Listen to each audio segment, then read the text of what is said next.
Hi guys! So first night namin dito sa Camp Gilmore. Tapos di pa luto yung dinner namin. So ito na lang muna yung iinumin ko. Ito ko yung kay Rix, yung Swiss Choco Blend niya.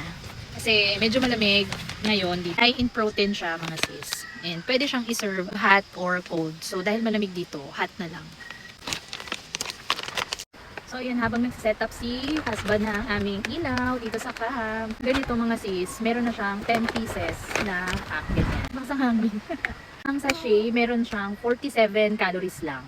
Ang sarap ng pagka-chocolate niya. Good din to for weight loss kung nagda-diet kayo. Tapos ayaw nyo na mag-dinner. Pwede ito lang yung inumin nyo, Swiss Choco Blend. Kasi meron siyang cereal din. So yun, nakakabusog din yun. Siyang protein, vitamin D, calcium, iron, and potassium. Iinit muna ako ng water. Dito siya, pag natimpla na, ayun o, meron siyang mga cereal na kasama. So nakakabusog talaga siya, kahit ito lang yung i-dinner mo. Malakas ang hangin dito. Ang lamig. So, good na good talaga itong ano. Sarap. Yung init.